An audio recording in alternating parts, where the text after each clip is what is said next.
Yamasonda, Lindo Rabaseka Yamasante, Rabakande, Lindo Rabake Rabasande, Sanda, Sanda, Lando Kaiba Sakayaba, au nom de Jésus-Christ, peuple de Dieu, enfants de Dieu, frères et sœurs en Jésus-Christ, je suis heureux en ce jour de partager un message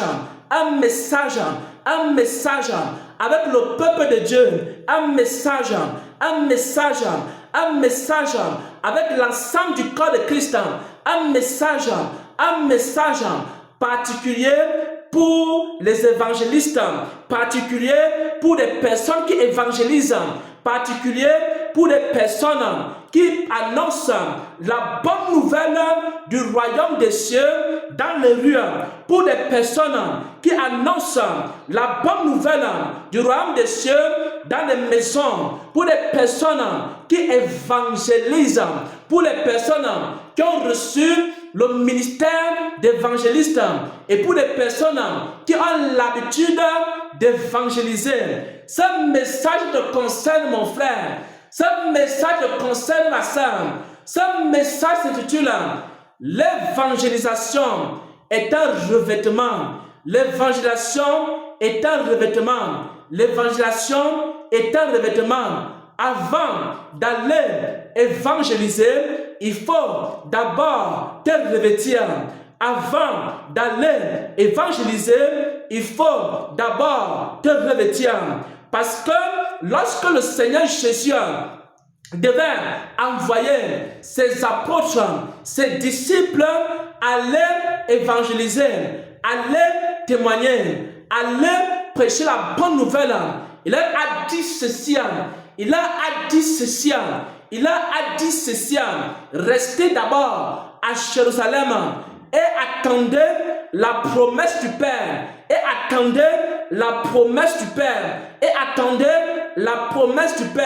C'est-à-dire, vous allez recevoir une puissance et le Saint-Esprit va subvenir sur vous et vous serez mes témoins.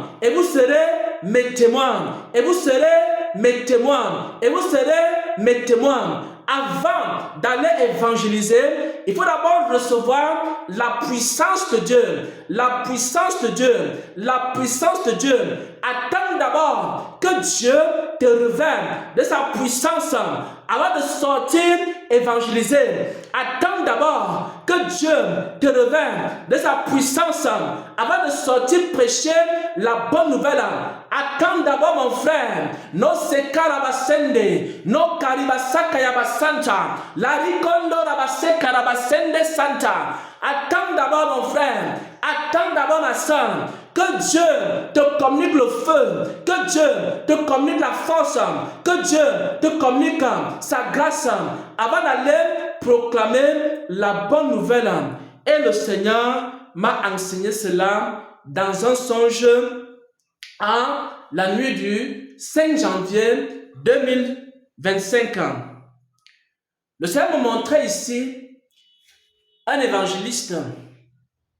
Il sortait évangéliser dans les rues et c'était juste la formalité qu'il faisait. Parce que comme il a été appelé comme évangéliste, il faut bien qu'il évangélise. Alors il sortait dans les rues et il commençait à prêcher la bonne nouvelle du royaume des cieux. Et personne n'était vraiment touché par le message qu'il prêchait. Pourquoi? Parce que le message n'était pas accompagné de puissance. Le Seigneur m'a montré cela dans un songe. Il m'a montré une personne qui avait été appelée comme évangéliste. Et la personne évangélisait pour remplir la formalité. C'est-à-dire, lorsque j'ai été appelé comme évangéliste, il faut bien que j'évangélise. Il sortait et il partait, il annonçait la bonne nouvelle dans les maisons et dans les rues. Mais il n'était pas revêtu de puissance, il n'était pas revêtu de force, il n'était pas revêtu d'autorité, il n'était pas revêtu de la gloire et la grâce de Dieu. Mais il sortait évangéliser. Et le Seigneur m'a montré ce serviteur de Dieu. Et le Seigneur a commencé à me parler. Il m'a dit que c'est un serviteur de Dieu qui n'a pas l'armure, il n'a pas le revêtement, il n'a pas l'armure du soldat. Nous allons parler ici exactement de l'armure du soldat. Parce qu'un évangéliste est un soldat, un évangéliste est un soldat, un évangéliste est un soldat. Et Dieu me disait qu'un soldat doit revêtir la tenue de soldat. Un soldat doit revêtir la tenue de soldat. Un évangéliste doit revêtir la tenue d'évangéliste. La tenue d'évangéliste, ce n'est pas la veste et la cravate. La tenue d'évangéliste, c'est la puissance. La tenue d'évangélisation, c'est la puissance. C'est la puissance. Vous recevrez une puissance et vous serez mes témoins. Et vous serez mes témoins. Et vous serez mes témoins à Jérusalem, en Judée, en Samarie et jusqu'aux extrémités de la terre. Alors, évangéliste, avant de sortir dans les rues, prends un temps de la présence de Dieu et réveille-toi, et réveille-toi, et réveille-toi, et réveille-toi. La tenue de soldat, la force de Dieu, la puissance de Dieu, la révélation de Dieu, la capacité de Dieu, la grâce de Dieu. Et maintenant, sois évangélisé pour arracher les âmes, pour arracher les âmes, pour arracher les âmes, pour arracher les âmes. On n'évangélise pas pour évangéliser. On n'évangélise pas pour évangéliser. On évangélise pour détruire les œuvres des ténèbres et ramener les âmes qui sont en captivité au Seigneur, les âmes qui sont enchaînées au Seigneur, les âmes qui sont en prison au Seigneur. Pour cela, mon frère, tu as besoin d'être équipé, tu as besoin d'être rempli, tu as besoin de la puissance de Dieu, tu as besoin de la puissance de Dieu. Un évangéliste, ce n'est pas celui qui évangélise. Un évangéliste, c'est celui qui évangélise étant rempli de la puissance de Dieu.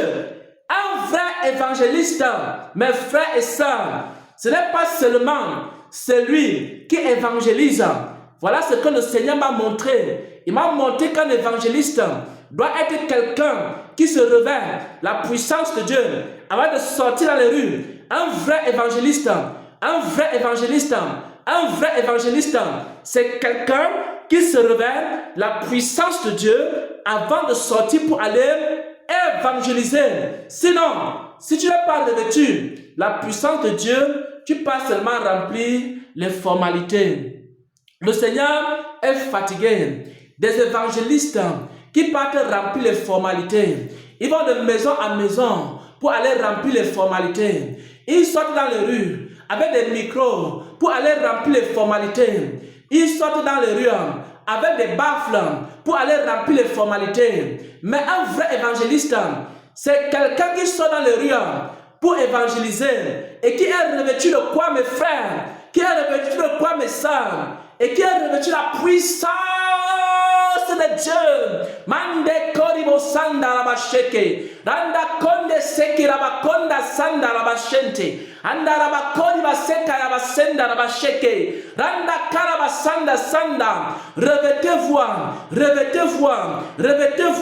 la puissance de Dieu, des âmes de Dieu, du revêtement de Dieu, et sortez maintenant, et sortez maintenant, et sortez maintenant, et ramenez les âmes à Christ, et ramenez les âmes au Seigneur, et ramenez les âmes captives, et ramenez les âmes qui sont blessées, et ramenez les âmes qui sont dans les prisons, et ramenez les âmes qui sont dans les ténèbres, ramenez-les à la lumière de Christ.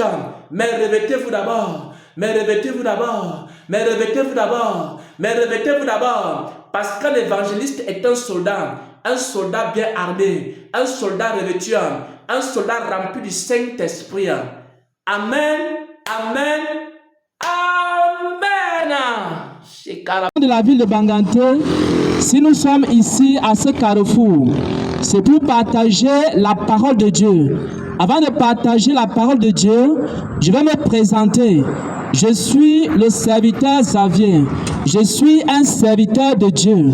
Et je viens avec mon ami, l'évangéliste Charles, pour partager la parole de Dieu.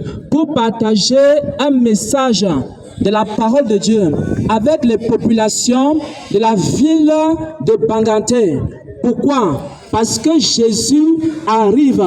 Et dans ce message, on va expliquer au peuple, on va expliquer aux populations quels sont les signes que le Seigneur Jésus arrive.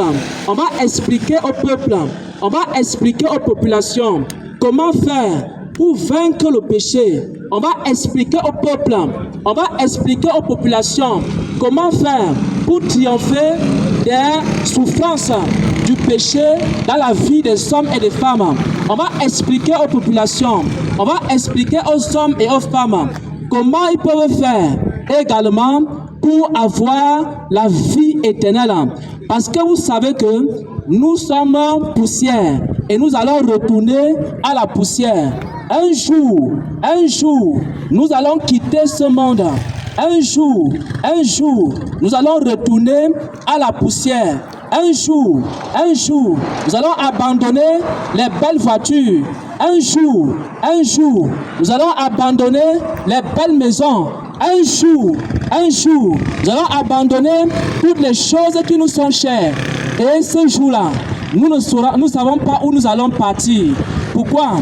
Parce qu'il y a deux chemins devant chaque homme.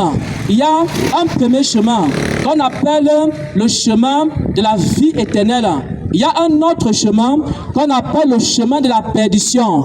Et maintenant, c'est maintenant que chacun doit choisir. C'est maintenant que chaque homme, c'est maintenant que chaque femme, c'est maintenant que chaque personne doit choisir là où il passera son éternité. Parce que nous sommes poussière,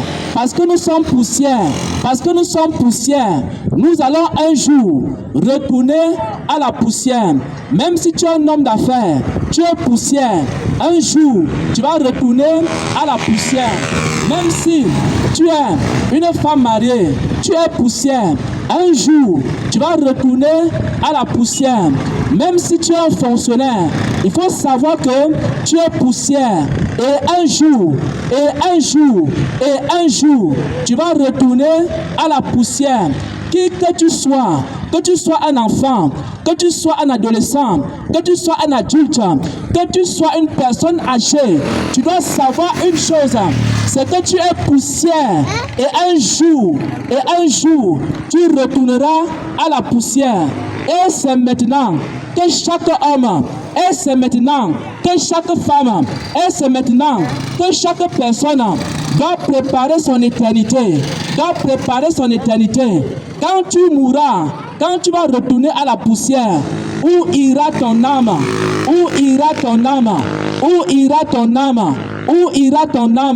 Lorsque tu quitteras ce monde,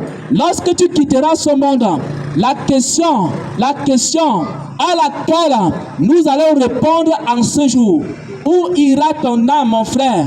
Où ira ton âme, ma soeur? Où iras-tu? Est-ce que tu auras au ciel ou alors tu iras en enfer? Et c'est aujourd'hui que chacun doit préparer son éternité. Et c'est aujourd'hui que chacun doit préparer la vie éternelle. Et la personne qui va vous parler de cela, c'est mon frère l'évangéliste Charles. Il va vous entretenir pendant quelques minutes sur la parole de Dieu. Donc je vais passer la parole à mon frère l'évangéliste Charles qui va vous entretenir sur la parole de Dieu et comment faire pour avoir la vie éternelle, les signes des temps de la fin. Voilà. Alléluia. Amen. Que la gloire et l'honneur soient rendus à celui qui était, qui est et qui vient. Jésus-Christ.